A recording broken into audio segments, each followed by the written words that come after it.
Assalamualaikum warahmatullahi wabarakatuh.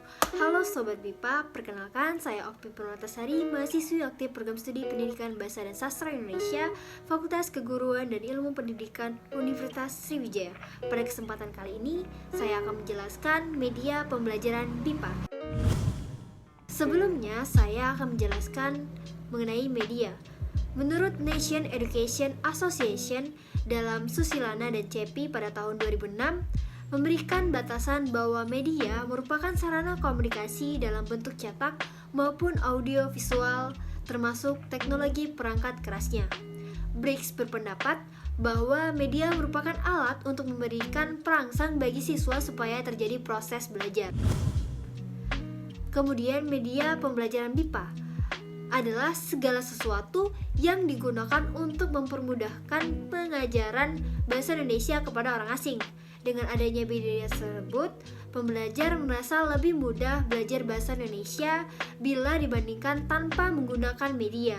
Penggunaan media secara kreatif akan memungkinkan pembelajar untuk belajar lebih banyak, mencamkan apa yang dipelajarinya lebih baik, dan meningkatkan penampilan dalam melakukan keterampilan sesuai dengan tujuan pembelajaran. Adapun fungsi dari media pembelajaran. Yang pertama, media pendidikan mempunyai fungsi edukatif sesuai dengan konotasi yang berkenan dengan tujuan pendidikan. Yang kedua, media pendidikan mempunyai fungsi sosial karena media berperan dalam menyampaikan berbagai informasi, konsep, gagasan, serta pengalaman belajar yang diterima oleh setiap pembelajar secara bersamaan. Yang ketiga, media pendidikan memiliki fungsi ekonomi dalam pengertian efisien penyampaian tujuan instruksional daripada proses belajar mengajar terhadap sejumlah kelompok besar pembelajar.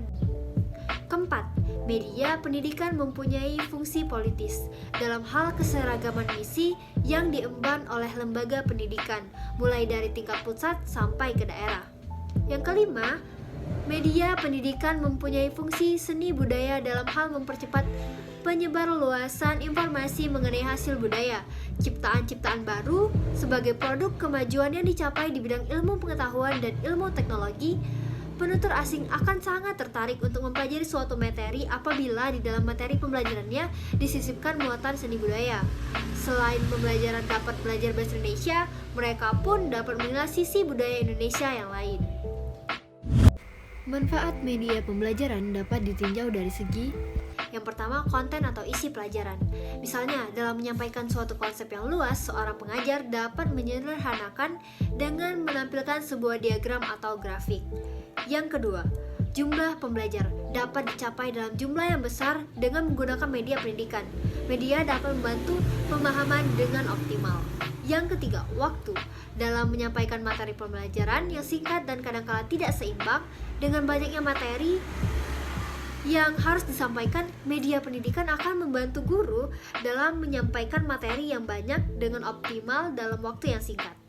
Yang keempat, psikologis. Dengan penyampaian materi pembelajaran melalui media pendidikan yang baik akan dapat menimbulkan kesan nyata, dramatis, impresif sehingga pembelajar lebih menaruh perhatian kepada pelajaran karena menarik perhatian mereka. Media pendidikan dapat menimbulkan kesan nyata, meyakinkan, menarik perhatian, dan menyenangkan sehingga dapat meningkatkan motivasi belajar pembelajar. Selanjutnya, berdasarkan hasil pengamatan pengajar BIPA, ada beberapa alternatif media pembelajaran yang dapat digunakan dalam kegiatan pembelajaran seperti yang dijelaskan di berikut ini. Yang pertama, media catatan harian. Media ini digunakan sebagai media yang dapat memfasilitasi kemampuan bahasa tulis pembelajar. Catatan harian menjadi wadah untuk mengembangkan kemampuan kosakata dan dapat mengukur kemampuan bahasa tulis pembelajar dalam menuangkan isi pikiran bagi pengajar. Media ini dapat menunjukkan perkembangan pemerolehan bahasa yang dimiliki pembelajar dari aktivitas pembelajaran yang didapatkannya. Media ini dapat digunakan mulai jenjang dasar hingga tinggi. Perbedaannya adalah dari jumlah kosakata yang dikuasai dan jumlah kalimat yang dirangkainya. Kemudian yang kedua, lingkungan. Lingkungan yang dapat dimanfaatkan oleh pengajar dan dalam kegiatan pembelajaran sangatlah beragam. Lingkungan sederhana yang dapat dimanfaatkan oleh seorang pengajar adalah ruang kelas. Di dalam sebuah ruang kelas, biasanya ada benda-benda yang dapat dikaitkan dengan materi pelajaran yang berlangsung. Benda-benda yang ada dalam ruangan tersebut dapat dijadikan sebagai suatu stimulus pembelajar bahasa Indonesia. Yang ketiga, comic strip. Comic strip adalah rangkaian gambar yang diberi teks. Dari teks tersebut, pembelajar dapat memahami isi gambar yang ditampilkan. Comic strip sendiri memiliki konsep dasar yang sama dengan gambar seri. Pengemasan gambar dan dengan perpaduan gambar dan kata-kata yang akan mempermudah pembelajar untuk memahami konten dari suatu materi ajar.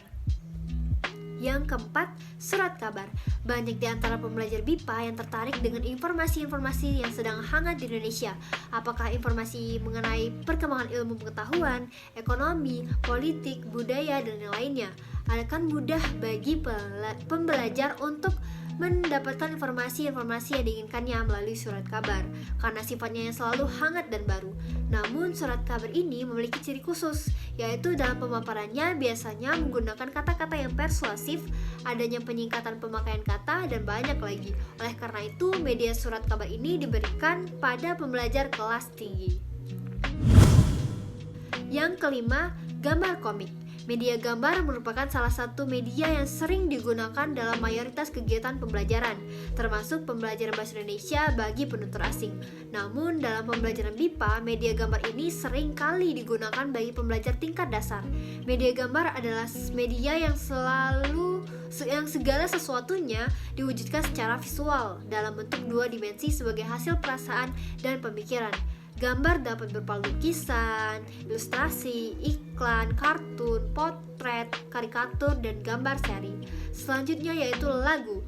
Pemanfaatan media ini bermula dari banyaknya penutur asing yang senang mendengarkan lagu dan dengan syair berbahasa Indonesia. Oleh karena itu, lagu dapat dimanfaatkan sebagai salah satu media pembelajaran. Media ini dapat membantu pembelajar untuk menambah kosakata. Selain kosakatanya bertambah, pembelajaran pun dapat mengoptimalkan indera pendengarannya sebagai salah satu komponen menyimak. Yang ketujuh, wayang golek. Wayang golek dapat dimanfaatkan dalam pembelajaran, terutama materi yang berkaitan dengan budaya. Wayang dapat digunakan dalam pembelajaran kosakata, tata bahasa, berbicara, dan menulis. Sekian materi dari saya. Wassalamualaikum warahmatullahi wabarakatuh.